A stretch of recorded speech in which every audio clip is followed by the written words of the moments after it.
Liberal Currents presents Half the Answer with your hosts, Caitlin M. Green and Trent R. Nelson. Well, happy days are here again. Well, you know that understanding. A question is half an answer, and this is Half the Answer with your host, Trent R. Nelson, and of course, Caitlin M. Green. Well, we wear so many hats. Caitlin, she's an editor. I'm an editor. Liberal Currents, of course. You see that L in the top corner sometimes. But Caitlin, what type of discussions do we have with our guests? Well, only some of the most marvelous ones, if recollection serves me correctly. Well, you're always bringing in the heat, as we like to say on the program. Who have you brought unto us all today? Oh, wow, Trent, I'm so excited. I always say I never come empty-handed. Today, I brought Clayton Jackson. Clay is a former in-house litigator in the Dallas area of Texas. Incidentally, looking for his next step professionally for reasons we will get into soon. Clay, how are you today? I'm good. Thanks for having me. Excited Um, to join the pod. Yes. Trent, I need to confess something to you, and it took me a while for this traumatic memory to unlock. However, when you say happy days are here again, you are citing a lovely song that unfortunately in my life, it was the song that was played by a creepy clown doll that lived in Oh, my house. no. And I just remember, I was like, oh no. And like his horrible porcelain face just like blasted into my memory. I was like, what is going on? Like, why do those words, they are wonderful words. We're going to reclaim them is what's going to happen. You know, if all dolls looked like those old porcelain ones, I would be in agreement with the president concerning how many dolls children should be having, right? Because those Yeah. dolls were terrifying, and I don't know if we need 30 of those, but So, 30 3 regular is too many. Right. Happy days are here again. We're taking it back. Yeah, that's right. It's not going to traumatize me anymore. Well, today, Trent, we're going to talk about immigration and Yes. the ways that immigration has been gracing the headlines of this great nation in our recent past. Please forgive my sniffling. The children have brought home yet another plague. Um, so let's get moving, shall we? The Trump administration is very proud of their big moves on immigration. The U.S. Immigration and Customs Enforcement press release from last week is called Protecting America from the Worst First. This has been a hallmark of the Trump administration's claims about what they're up to. They say they are removing the most dangerous criminal aliens from our communities to protect our families, friends, and neighbors. But after removing the most dangerous criminal aliens menacing our families, friends, and neighbors turned out to be too hard, ICE has pivoted to just removing our families, friends, and neighbors. They claim that over 2,000 of the people they've arrested are from Tren de Aragua, MS-13, other gangs, calling it groundbreaking success that they've removed over 65,000 people from our country. But criminal records for those removed have been hard to prove, probably because most of them don't have one. Much easier than targeted removal of people convicted of violent crimes is doing workplace sweeps of laborers, raiding schools and neighborhoods, and nabbing uncles in Crocs for these big shock and awe moments that will play on TV and social media, inviting libs of TikTok along because that's really cool and fun. We've got a man in the El Salvador labor camps who the administration admits was sent by mistake, but they can't find their way to return him home. We got people who have had protective orders stopping them from being sent away, who got sent away anyway. We have Rumeysa Ozturk kidnapped off the street by men in plainclothes and whisked away to a Louisiana facility without her asthma meds. Mohsen Madawi arrested during a citizenship interview for protesting at Columbia. Rebecca Burke, a British cartoonist on vacation, sent to a facility in Tacoma for 2 weeks for working while on her trip. Ksenia Petrova, a Russian-born scientist, arrested at the airport for allegedly failing to declare her samples. She's been in that Louisiana facility for 2 months, and she's afraid if she goes back to Russia, something awful will happen to her because she's on the record as supporting Ukraine. Whole groups of visa holders just got their status revoked with the click of a button. The ICE press release says, and we're just getting started. The administration's favorite trick is to change the definition of words to suit themselves, and failing that, just lie. White House Press Secretary Caroline Leavitt has been having to do that a lot, changing the meaning of criminal from someone convicted of a criminal offense, a fairly straightforward definition, I thought, to this new definition, which also includes the civil offense of being in the country without documents. At her first press briefing, when asked how many of those removed had criminal records, she said all of them because they illegally broke our nation's laws. Thank goodness breaking the law is illegal now. I don't know what we were doing before. I guess it was all illegal. I know the last administration didn't see it that way, she said. So it's a big culture shift in our nation to view someone who breaks our immigration laws as a criminal. But that's exactly what they are. In fact, less than 0.5% of last year's immigration cases involved alleged criminal acts. The rest were all just about the civil violation of illegal presence in the US. But apparently that's now criminal. My question is, are all civil offenses now included as making you a criminal? Like, are you a dangerous criminal if you get sued over a property dispute, or if your debt goes to collections, or if you discriminate someone in employment, maybe, or if you slander someone's name in public by, I don't know, calling them MS-13 because of some tattoos? Do those civil violations make you a criminal too, or just being in the country without papers? The lying is more obvious, but also extremely chilling. It always makes the blood curdle when you wonder, would they keep telling this lie if they didn't feel confident that it works? Asked about the student visas he revoked, Marco Rubio called them lunatics and asserted that they are all on the chopping block because they're creating a ruckus on campuses. Actually, they mostly ended up on the list if they'd ever been in a police station or a courtroom. On Meet the Press, Trump called the people targeted by these actions some murderers and some drug dealers and some of the worst people on earth, some of the worst, most dangerous people on earth. And I was elected to get them the hell out of there, and the courts are holding me from doing it. Maybe he was elected to expel foreigners from our soil without due process. Polls are hard to read. But today, we can tell that the American people do not approve of the actions of the Trump administration now that the headlines are starting to hit. The administration has also engaged in open intimidation of those whose work involves advocating for and working with immigrants. It is not the first time.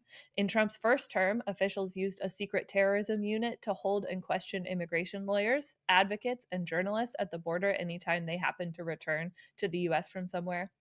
After the March 22nd executive order for this term, lawyers, activists, and others have reported being detained, questioned, and searched after a border agent says something along the lines of, "We know who you are and what you do." Law firms have been threatened with revocation of funding, security access, and jobs if they do not comply with the Trump agenda. The campaign of harassment has reached a level of absurdity and terror that we will get to discuss with our guest today. Clay Jackson, a lawyer who had a recent brush with immigration issues that left him totally shaken. Clay, welcome to Have the Answer. We're so happy to see you. Yeah, thanks for having me. I'm excited to be here. Thanks for sitting through that whole thing. Absolutely. That's our laying the groundwork, right? That's our context. What I want to know from you, Clay, is what exactly happened to you in March? Yeah. As Radley Balco's report, I think which was published on April 23rd, sort of lays out, it's pretty simple how I got involved. I tried to find opportunities to do pro bono, especially in my neighborhood. And Right. About a year ago, I helped a family that owned a barbecue restaurant right down the street from me, and kind of talked with the gas station attendant that I frequent, gas station that's right by my house. I frequent.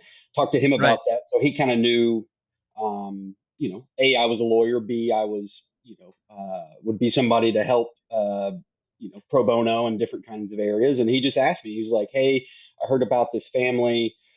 They're in the neighborhood, and the father got caught up in one of the workplace raids, and basically the kids are terrified to go to school, to go to the park, etc. Can you go by and just give them, a little bit, like a 30-minute sort of discussion about how removal works, what to do if someone knocks on the door, all that stuff." So of course I said absolutely, and I went over and visited with the family.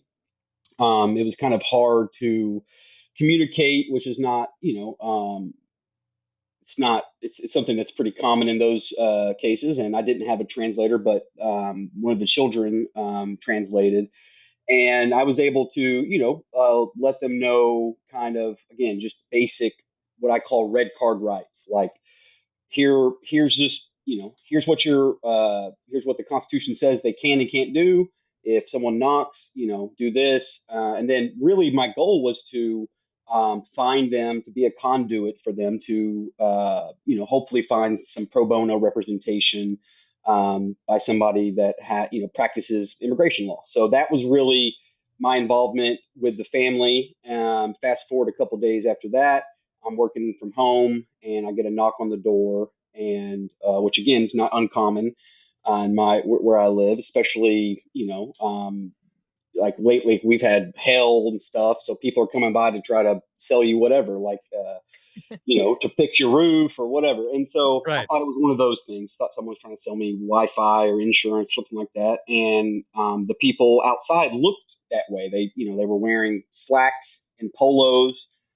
They had no badges. I could see they didn't necessarily look like they were law enforcement at all. And when I opened the door, I was kind of taken aback because the first thing they said was, "Are you Clayton Jackson?" And I said, "Yes."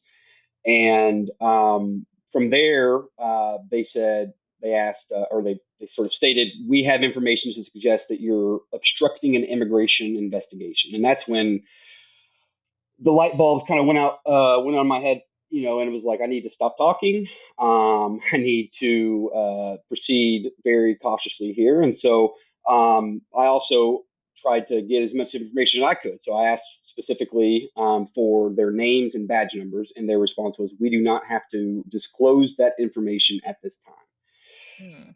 Hmm. And as you can imagine, that was chilling alone. And my next thought was, once I closed the door and sort of thought about what just happened, was to say, well, I wonder if I can figure out who these people are by, looking at the camera footage and, maybe getting this story out and trying to, find who these people are. And so that was my next step. And that's when I realized that my Wi-Fi had been down for about a 30-minute period, which just so happened to coincide with when they knocked. And so there was no footage. And that was when I kind of started to think hard about what I wanted to do about it. It didn't, it seemed like a big coincidence to me. I'm not a tech expert at all. Um, I know I do know now that there are devices on the internet that are pretty cheap. They're called like flippers or scramblers, and they can basically, they can target someone's Wi-Fi and they can shut it off. I don't know if that's what was used, but the point is, I think they're ubiquitous at this point, which is kind of scary. And I actually did call one of my acquaintances, friend, I guess, who former federal law enforcement, is a lawyer, and I asked, really, is this technologically feasible? And if so, is it a tactic that's used? And if so, in what context? And he basically said, yes, that is something that is absolutely technologically feasible. Two is, to my second sort of question was, it is used, and in the context, the context in which it's used, it tends to be situations where there's an informal meeting that they don't want to have a record of. It's really that Mhm. simple. And so once I kind of sat with that for, I don't know, about a week and a half, all the while the news is just, you know, it's just escalating of things that are happening. And I think eventually I decided I need to reach out. I need a lawyer. I need a lawyer because I'm scared. And um, I reached out to Ken White, just sent him an email, and this is just tells you kind of the person Ken White is. He responded within 10 minutes. We were on a call, and he agreed to represent me pro bono. And that's someone I could not afford to pay Right. hourly. So shout out to Ken White. And, that did a lot for me. It made me, it gave me a level of fearlessness of like, whatever happens, at least I have a big gun in my corner. Mhm. And talking with him, my next step was, I think I should talk with a journalist. So just to let people know, these are the types of things that the administration's doing to intimidate lawyers, among the many other things Caitlin sort of listed in the intro. Right. And that was really it. And so then I got connected with Radley Balco, who I couldn't respect more, and I thought he was, the perfect guy to sort of tell my story. So that's really kind of how I led up to the story that came out on the 23rd. Yeah, we'll link to the story that from the watch that Radley Balco put up because it has some really great context. That's what I love Yeah. about him. He's one of those journalists that will get the story as it happened and also lay out the context for people to understand it. Um, I have some questions about what happened and what they said, right? First of all, they said obstructing, right? They said you were obstructing justice, right? You did Right. you did a know your rights, basically like a little know your rights spiel, right? And then you That's said it. I'm going to try to connect you to a lawyer that can help you because that's not your specialty, right? Immigration. Not at all. But I will say, when I was in private practice before I went in house, some of the pro bono work I did was in the Sure. immigration context. So I do have some experience, Yeah. but I don't hold myself out as an immigration lawyer because I'm not. Yeah. So that seems like totally within the bounds of like the legal system, right? Just informing Yes. someone what rights they have in general and then offering to point them to a professional that can help them. Um, they used that word obstructing, right, with Hannah Dugan, too, the Wisconsin judge who didn't actively assist ICE in arresting a guy in the courtroom. And I wonder if there's maybe a parallel to your story there that, like, it's kind of a gray or even not at all illegal situation where they're like, no, that's obstruction. We're pretty sure you just did a crime. Yeah, it seems to me that that's the playbook, right? Is to the way they're going to go after lawyers is to use that word and use that charge. In the Right. judge in Wisconsin's case, like that was one of the reports that was just like, whoa, I can't believe I'm reading that. I can't Yeah. believe Well, that's it's Yeah, for it's sure. it's again, it's a part of this stretching process, right? We're stretching what obstruction means. We're Mhm. stretching what to be a criminal is. Yeah. We're just deforming language and concepts to suit this authoritarianism. I mean, Yeah. you said yourself, Clay. I was scared. yeah, Who wouldn't be scared in those types of circumstances? Yeah. And so, I mean, if this is happening to you, and we're getting to speak with you about it, thankfully, how many more countless folks is this happening to? Right. And what are they to think? Yeah. It's Okay. horrifying. So it you is. weren't guilty of obstruction as far as we can tell, right? They want to show their any identifying information. What's the legal context for that? Like, what are we actually dealing with in terms of legality?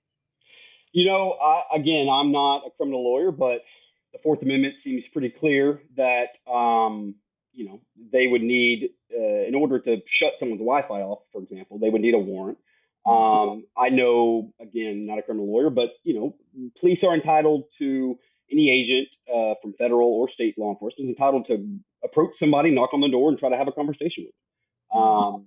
That's I think that's fairly normal, and um, certainly that's what I perceived as what they were trying to do.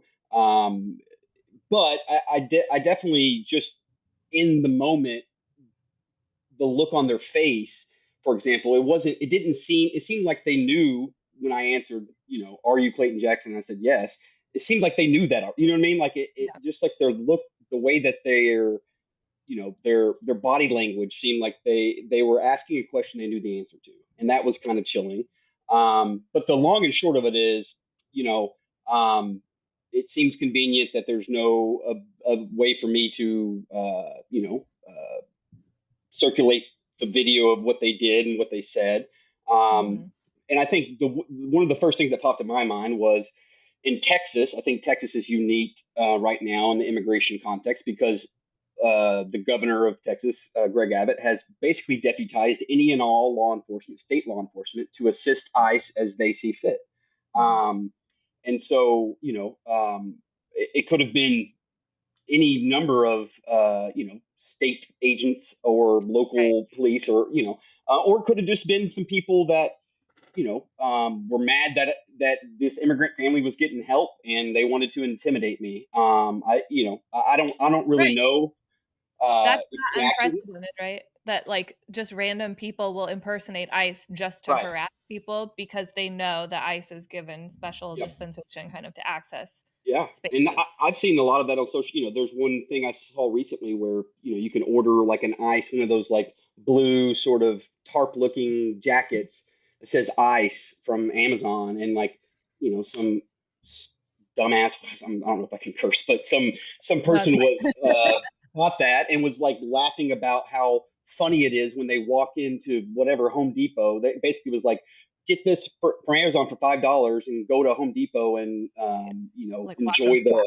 the yeah. And I'm just like, yeah. And so Inhumane. it seems that there's this atmosphere, this that people are, they're the the fans are, the flames are being fanned. I guess that there's people feel emboldened to intimidate people who are just trying to help immigrants.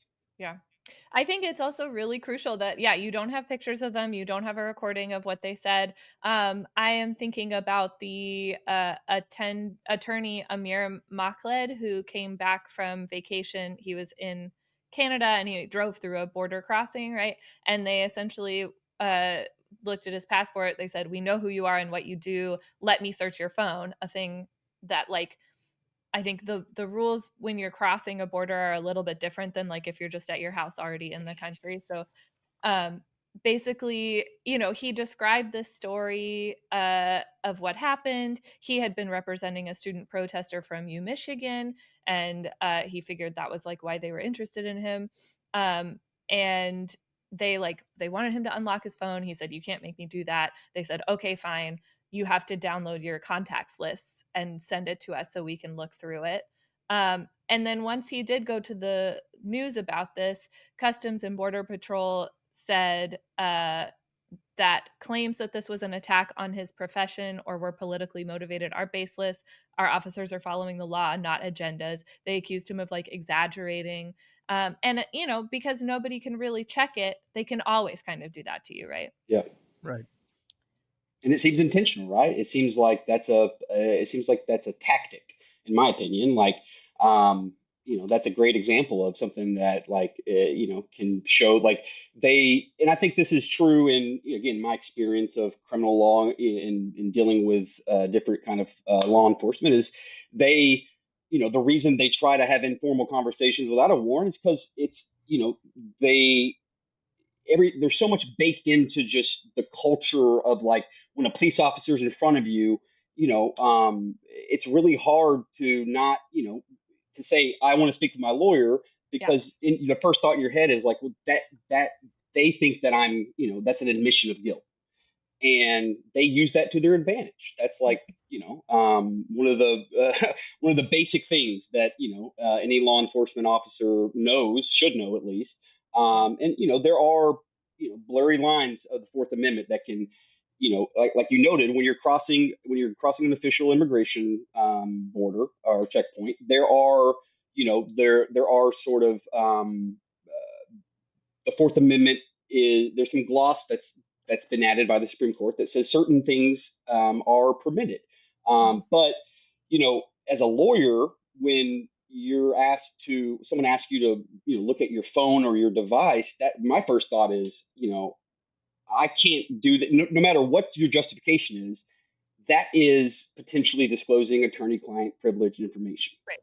and that is one of those sort of like that's a red line in our profession. That's Right. what that guy was worried about, that Yeah. attorney. He was like, there is privileged information on here. Like my work email is here, like Right. there's files, you can't see those. And they seemed not to really care, but he managed to negotiate them down to the contacts list, which my contacts Yeah. list is out of control. There's like 5,000 people on there. People I Yeah. knew in middle school. I can't imagine being in that situation because I would have done, like my first concern would have been like, I can't let any attorney, once you ring, you can't unring that bell, so to speak. It's like, Right. once you've disclosed attorney-client privilege information, then you can't undo it, and you've breached your ethical duties. Right. Yeah. that's actually pretty important if you ask me. Maybe I'm standing out on a ledge or whatever, but I think it's kind of important that attorneys be able to protect their clients. Yeah, that's kind of the whole ball game. Like, Right. no client is gonna, the whole thing is like the reason we have attorney-client privilege is the same reason we have, therapist-patient privilege. It's Right. because it's inherently a profession that relies on trust. Hmm. Right. Yeah, and like sensitive information is gonna happen. So Right. yeah, that's important. Yeah, my legal background expertise goes as far as mock trial, high school mock trial. So that's as much as I know. So you do have to help me when I'm confused, but thank Yeah. you so far. I've done a little constitutional law reading, because who doesn't want to like think that they could do that type of work, even though it's Right. like outrageous. I mean, the case study book by itself is like, 800, 900,000 pages, just remarkable stuff. But Clay, it seems to me that in the discussion of how all of this has transpired in your life recently, um, well, you were doing some really important work in trying to give advice to folks who might need it, who might be getting visits like you got, or perhaps even more nefarious. Well, what was some of the advice that you gave them? Could you Yeah, what tell do we need us? to Yeah. know? I mean, it's pretty simple. Like, the I think what I call the golden rule of police interaction is if you're questioned by anybody, especially in this, I think in the new world, is it doesn't necessarily have to be someone that looks like a police officer. If someone's questioning you in a nature that a police officer would, the only thing you should say is, "I want to speak with my lawyer." And um, if they're following the Constitution, once you say that, they have to stop. If they don't stop, they're actively violating the Constitution. And I think that's one. Again, they prey on people's ignorance. They prey on human nature. Again, to want to, especially if you are being accused of something and you want to clear your name. But again, that's a tactic, and so I think that was one of the very most, the first things I said was, if, get a knock on the door. Um, Say, I would like to speak with my lawyer, if they ask you, to answer any question. And the other thing was basically record everything. Piece of advice, like, if you have any interaction, again, doesn't, it could be plain clothes. You have to assume just about any kind of interaction, someone come up to you trying to sell something, maybe a pretext, record it, because there's, again, if the whole if it's not on video, then did it happen? Like, if you God forbid are caught up in something, then that's going to be crucial to have a record of it. And I think the other sort of just piece of practical advice I gave was, make sure you have uh, like dual factor authentication on all your sensitive, all your email, your social media. I told them, I recommended communicating over an encrypted, end-to-end encrypted app like Signal. It's really that. I mean, that was really the nuts and bolts of what I went through with it. Right. This is general advice that anybody should know and that Absolutely. anybody is allowed to give, right? Right. You did not violate any laws by giving these. I just want to hammer that home because after, so it was March 4th when the gas station attendant approached you to say, "Hey, can you talk to these neighbors? They're really concerned." March 6th, you were visited by ICE or whoever it was. We don't even Right. know, right? Because they wouldn't say. Um, and then on April 23rd is when the story went live on the Watch, where Yes. that was the first time that we, the public, got to read what happened with you. And then what happened after that? So I want to back up just a little bit in Sure, time sure, sure. to March 23rd. And so a Okay. full month before the article comes out. And that's when Hmm. I decide, on advice of counsel, to give my boss a heads up. And the reason I Hmm. did that, a heads up that I'm going on the record with a journalist, Yeah. is because I was a officer at a Fortune 500 company, and I felt that I owed a duty to just to give them a heads up. Again, I made clear that everything, that the subject matter with the, me giving advice, etc., was in my personal capacity outside of my day to day, all that stuff, and that I wouldn't name the company. But I said, look, I can't control what, Bradley Bacco writes or any of that. And also, someone could Google me and find my LinkedIn and see who I work for. Yeah, So you're like on the website. right. So for all these reasons, hey, heads up. This is why I feel, I feel like I need to give you a heads up. But the other sort of the thing that was discussed in that conversation was, hey, I'm scared because of this thing that happened that seems, pretty clear that it was something done to intimidate me. Yeah. And, the next sort of thing I started thinking about was that I brought to my boss's attention was, look, my day to day at the company, it was unique uh, vis-a-vis, I would say, Fortune 500 world, because a lot of times if you work for a Fortune 500 company as a litigator, your client is that company or its subsidiaries, right? And in my day to day, that was true, but I also had a bucket of cases where it was individual people that I represented, and those people bought title insurance, and if they had a claim that was covered, I was appointed as their attorney, right?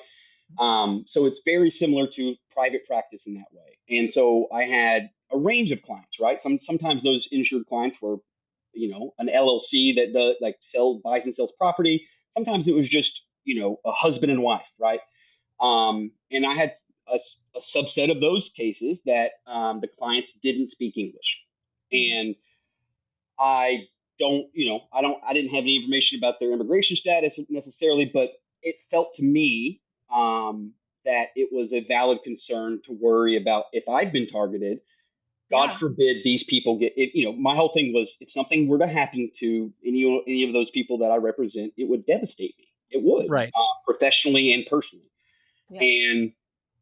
And I basically said, I wanted to have a discussion about what I felt was a pretty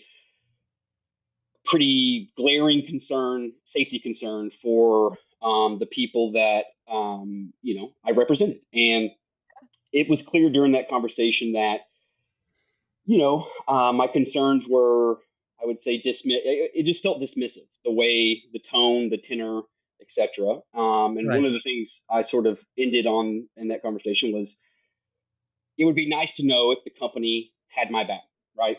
Because the pro bono policy, there really wasn't. It was very unclear. One thing was clear, that if, for example, one of my insured clients had some immigration issue, it would be outside my scope of representation to handle that. And I never once advised a client at the company in that way. But I felt that a corollary was, should I, do I have a duty to give them a heads up that I'm going through this, for example, right? I just wanted to have a discussion, hopefully with numerous lawyers that, could hear me out on what I felt was a good faith ethical concern. Right. And it became pretty clear that the answer to my question of does the company have my back was no. My boss said he would basically follow up by email, and a whole week went by. So that's March 23rd. A whole week went by. I hear nothing. And so at that point, I'm like, I think I've gotten my answer. And I felt that it was, it was an ethical situation that was untenable, that I couldn't work for somebody who just dismissed the concerns in that way. And one of the other things at the end of that March 23rd conversation, I sort of hit my boss with several data points of other reasons why, I'm increasingly concerned. And one was as Caitlin noted in the intro, I think it was March 22nd executive order that specifically said big law attorneys who provide pro bono immigration advice. And I was like, that would include me. If you look on my LinkedIn, I'm not shy about that. I did that when I was in big law, and that, immigration, helping people in the immigration context is important to me.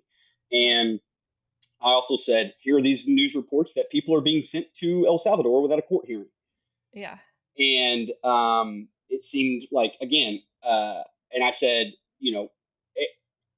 everyone, regardless of your politics, we have to agree as lawyers that every human is entitled to due process. And my boss's response was basically, I'm not sure everyone would agree with you on that. I think is, and that was a moment for me that I was like, I can't believe he said that. Like, I can't believe. And, it was one of those things that I wanted to give him a chance to, like, I tried to, one of the reasons I called him instead of emailing, because I was trying to, give him a heads up in good faith. I wasn't at that point thinking that I was going to get fired. I thought this was pretty normal, right? That I'm a lawyer, people in my community help, I help these people, and now I'm caught up in this thing that may have an impact on our clients. And so, especially after a week goes by and I don't hear anything, I basically conclude it's an ethical bright line for me. I can't work for somebody that is just dismissive about those concerns and, is unable to agree that everyone's entitled to due process. I just can't. Right. And so I requested to transfer offices to the Chicago office at my company. And, one of the things I noted was I'm not currently licensed in Illinois, but I'm eligible to have my license transferred, and I'll pay the fee. Like, I was trying to go out of my way to show, like, I'm not trying to, like, game anything or get anything out of this, really, other than, This is a company that brought in over $13 billion in revenue last year. That's correct. But you're like, no, I'll just pay the fee to transfer Right. my license. Don't worry, you're not on the hook for it. And again, it was another, it was an effort of mine to be like, look, I'm trying to, like, if there's, I'm gonna make this as easy as possible. yes. And so the point is that it wasn't a surprise. They knew that I was going on like I gave them, again, a month's heads up. And during that period, it was very, at a certain point, I engaged employment counsel once I sort of made the formal request to transfer. And I basically, the response was like, it seemed very adversarial. And it seemed like, what one point was like, my concerns about working for my boss, me saying that it was an ethical bright line, etc. His boss's response was basically, I'm taking that as you're offering to resign. If otherwise, please respond by X time. And so that's when I formally signed a retainer agreement, etc., responded and said, if you have any other questions, reach out to my counsel who I've copied. And from that point on, again, it was my lawyers trying to negotiate with the company's lawyers on a transfer. That was the request. It was here, I was told at one point Chicago wasn't going to work for whatever reason. They asked me, again, informally through my lawyers, if I would be open to relocating to California. And I said, that's the only one that is a hard no, because it would require me to take another bar exam. I don't want to do that. I just don't. And so I gave them a list of, like, here are the 5 different offices that I'm eligible to transfer my license to, etc. And then about, I think, 2 days before the article comes out, early, I think maybe the 21st or 22nd of April, I received word that basically, no transfer is going to be on the table, but you're free to apply for any open position in the future, etc. And at that point, I'm trying to determine, does that mean I'm constructively terminated? Because if my options are work in, keep working in a situation that I find ethically untenable, or resign, if those are the 2 options, then, I've basically been constructively terminated. And so my response, I told my lawyers to basically, like, make sure, tell the company, like, hey, is this your final position? Basically, that was, and before I could even hear back on that, article comes out, and I'm terminated later that day. Wow. Yeah. Okay. So I don't know how much you know about my background, but I am a linguist and I specialize in discourse studies and pragmatics and speech acts. And what the hell just happened there was like this conversation where you're like, hey, I'm in an ethically untenable situation. Can I transfer offices? And they're like, are you saying you quit? Yeah. And when they said that, it's like, okay, this seems like it's clear, where they want this to head. And so I was like, my response to that was, no, I am not resigning. And I am willing and able to serve the company and its clients in any way that is consistent with my ethical responsibilities under the rules of Right. professional conduct. I think is what I said. Which And should mean everything. Like you should. exactly. And again, to me, it seemed like pretty standard. Like the thing, one of the most troubling parts of that was that sort of weird gap of time between me giving my boss a heads up and the article coming out that Mhm, month. It was just like unclear who my direct report was, mhm. unclear who, again, am I moving to Chicago? Am I moving somewhere else? Like, do I need to sell a house?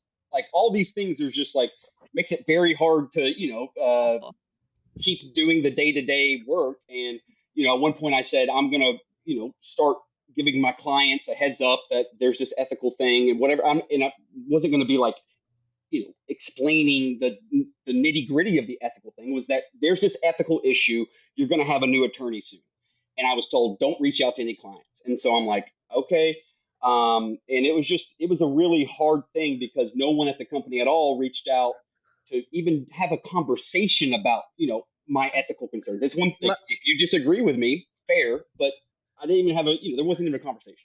Lack Yeah. of communication is in itself a tactic Yeah, that Right. capital uses to make us feel like our skin is crawling, yep, like we are isolated, and many companies do that across smaller scale to Fortune 500. I mean, it is chilling to hear because again, we work with folks, and of course, it is professional, but anytime you spend time with people to the degree that you do for work, you develop bonds or relationships. And to think that after a traumatic event like you had suffered, that those folks would not be Right. interested in even giving you the time of It's day, it's got to very be so disturbing. jarring, it right, to was have that like relation snap into this other kind of right. paradigm, right, where it's It like, did, yeah, oh, it was. It was jarring, and it was honestly, it was, I think, profoundly sad. Is the way yeah, like it was just like I can't believe I just can't I couldn't believe that was going to be again the sort of tactic or what their approach was just to not communicate, right, and to yeah. just kind of keep it in this limbo. And yeah, it Because was as just long as they don't commit, right, they can't be held accountable for the thing exactly. that they didn't commit to. And if I Just like resign, Trump it makes being it a like, lot "I easier don't to leave. know if I have to do the Right. Constitution," right? Like, "Do I have Right. to uphold the Constitution? I'm not a lawyer." Yeah, it was just like Like, again, it's like, and at a certain point, it got me thinking. I think there's, I'm hopeful that there's going to be a day where, we're going to have to take a really hard look at each state bars. Going to have to take a hard look at what their ethics rules and try to hopefully, create some new guidelines on things that are like that are informed by this time. And I yeah. think that one thing I think that if you're a litigator or any lawyer at a Fortune 500 or any company, if you're in Mhm. house, I think that your obligation to do pro bono, it doesn't that doesn't change when stop working for a private firm. And I think that there that should be made explicit that companies that are employing lawyers, they also have a duty to do pro bono work. And there are, and I want to give a shout out to one that I know of off the top of my head, Capital One. Mhm. I'm not going to be Mr. Big credit card company, but they have a pro bono initiative, right? That Right. they're like explicitly sort of market and talk about. And I would say that's the exception, not the rule, and that's I think that needs to change. I think regardless of the size of the company, if you're a lawyer and you have a bar license, you have an obligation to do pro bono work. And at a very minimum, the company should not put things put obstacles in your way to not treat you with respect because you're doing that. It should be something that is not only encouraged but expected. And Yeah. Clay, why is it that you think that? Why is it that I think it should be expected? Yes. Why do you think that everybody should be performing pro bono work who has a bar license? Well, for one, every state, every state's ethics codes includes a provision that says we have an obligation to do that. That's for one. Two, is just personally, like the reason I became a lawyer is because I wanted to help people. And I know that, there's plenty of bad PR that our profession gets. We're painted as Saul Goodman and ambulance chasing and all this stuff. And trust me, don't look any further than the big law deals there are plenty of lawyers that haven't met the moment. But at the end of the day, our profession is one of ethics. It's similar to journalism in that way. I think it's a unique profession. And what separates us from being, for example, an MBA, just a business person, is that fact, is that our profession is grounded in a code of ethics and also requires you to swear an oath to support the Constitution. Mhm.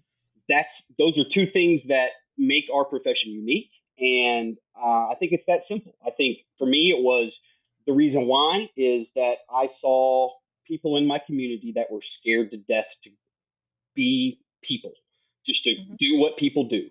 And Right. again, I just felt that if not me, then who? And that's, again, why I became a lawyer. And one of the reasons, one of the things that when I was in big law, the whole deal is like, we're going to pay you a whole bunch of money and you're going to work for investment banks. Most like that was what I did. I did a lot of representing investment banks. And the only way that I was able to, go to sleep at night was the ability to do some really meaningful pro bono work. And Right. I was involved in, the constitutionality of Tennessee's death penalty protocol, another thing that I'm really passionate about on the Eighth Amendment grounds, and then a bunch of different immigration cases. One of which I was basically told I could take the lead on, and it was a woman who was caught up in the first Trump administration's ICE raids, and this one was in Morristown, Tennessee, in 2017, and that was one that was widely reported on, and I was able to help my client in a and like the resolution of it was, to this day, one of the things that gives me energy. Like that moment of like, it just, the timing was perfect. It was in the Biden administration, and there was that memo that said ICE prosecutors should exercise prosecutorial discretion, right? Focus on the ones, people that actually have a criminal record, etc. And my client was someone who worked two jobs, had an autistic child and another child. The moment he turned 18, signed up to be in the U.S. Army, and it was just like this. She had fled, her grandparents' own land in Mexico that was just taken over by the cartel. And there was no, like, going back home was not an option. Right. There's no home to go back to. Yeah, and her, I think the hearing was set for an immigration court like the first week of January 2023, and so like Christmas time, I'm like trying as hard as I can to get an answer from this prosecutor. And on Christmas Eve, I get an email, that the removal proceedings have been canceled, which basically just means, like, we don't have to go to court. And I was able to call her and the family. And again, we didn't speak the same language, but we didn't have to. Yeah. Once that got through, we just cried. We cried for 15 minutes. And so that's the reason why. My reason why is because, I've seen what, again, I'm not an expert, but just being having someone on your side that has resources and has a law degree can be the difference between, a really bad situation and someone who just wants a piece of the American dream. Mm-hmm. Yeah, I think probably the strongest thing about you is that you have maintained a sense of humanity, that you think of other people as humans. Yeah, That's that's really also important. important, I think, in our profession. Well, Yeah. right. Like throughout the story, we listened to you explain how it is your neighbors that needed your help. And you said, I have this skill. I can tell you the things that are true about the Constitution and what people can and can't do. And then you get to your job and you expect them to treat you like you're a person, and you don't get that kind of that kind of consideration. And I think that's the most important thing that we can try to remember to do, right? Is just maintain Absolutely. the humanity of ourselves and each other, including remembering what we deserve, how we should be treated, right? And I think it dovetails with the due process thing, right? It's like, Yeah. and I don't want to get into a sidetrack of like the constitutionality of birthright citizenship, et cetera, but it is fundamental, again, when you swear an oath to support the Constitution, that Constitution, every lawyer, including J.D. Vance and Marco Rubio and, all these people that they know better. They know better. They know what they're doing, right? Ted Cruz clerked for a Supreme Court justice. Josh Hawley clerked for a Supreme Court justice. These people know what they're doing. And they know that the Constitution has 2 due process clauses. And, as Trent noted earlier, it's the stretching of language of it's Orwellian. What it is, it's doublespeak fundamentally, right? Of like, them doing a red line on a New York Times article and saying man and monster or whatever, and all these things. Yeah, and it's fixed like, it for you. like First they take the word, then they take the meaning. Yeah, exactly. And I think it's incumbent on all of us to just not allow people to, do things like that, like especially when it's, the most powerful organ of the most powerful government in the world, arguably. Like it blows my mind that people aren't more concerned about when they see the White House official account on whatever X, Truth Social, post something like that. That should make people like, it should be a wake up moment every time that happens. And one of the things that's been very sad is just how many lawyers are just indifferent. They're just keeping it moving. And I don't see how that's at a certain point, if you're not willing to just reaffirm basic things like due process, then you're not a lawyer. You're an actor in an authoritarian play. That's what you are. Right. Yeah, you're kind of being a puppet, right? Are you from Texas? Are you from Tennessee?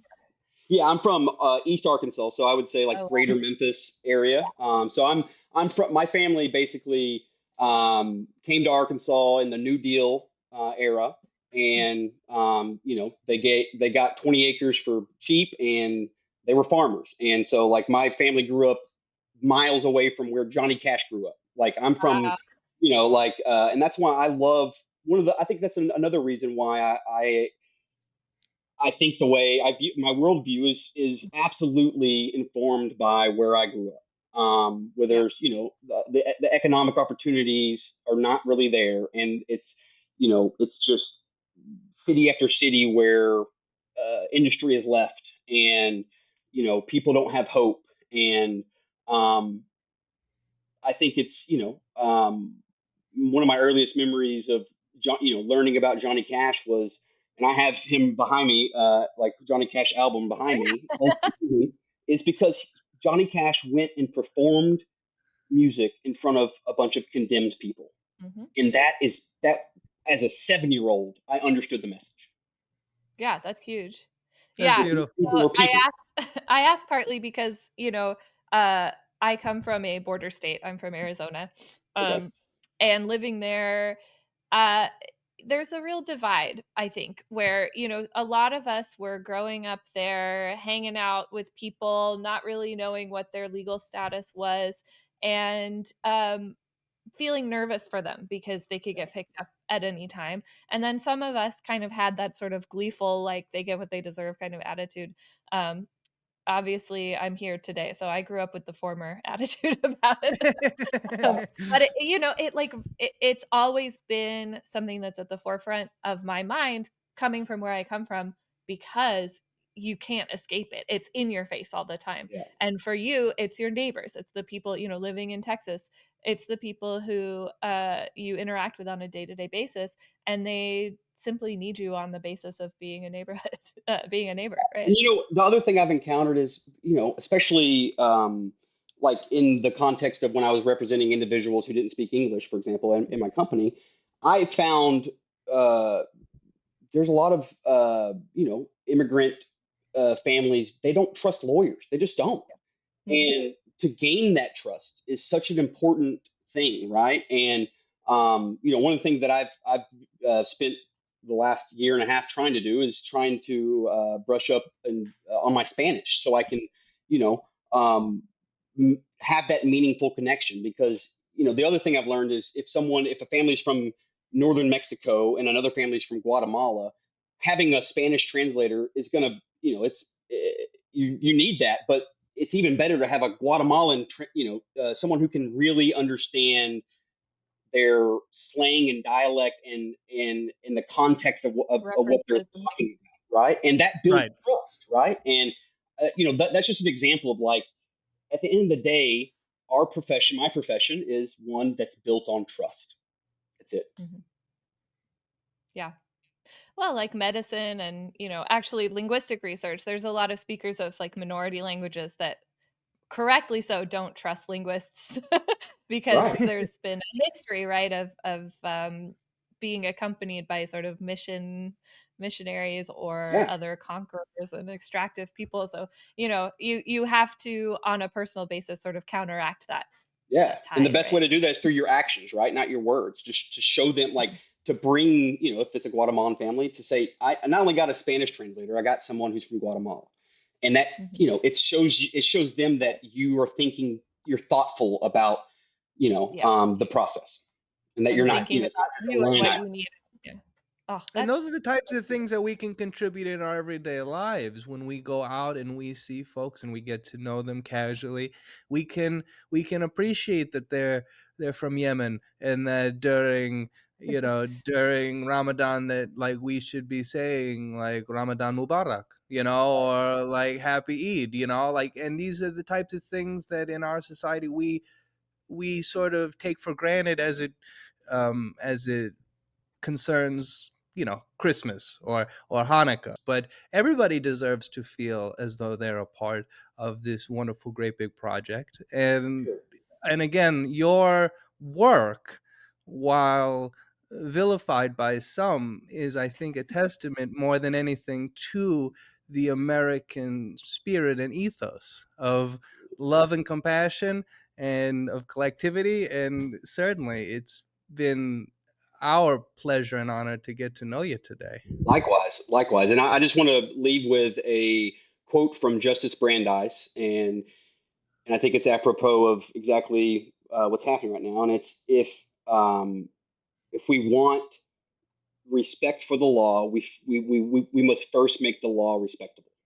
It's that Mm, simple. And us lawyers have a lot of work to do on that front. wow, amazing. Well, Clay, you're looking for work, right? Yeah.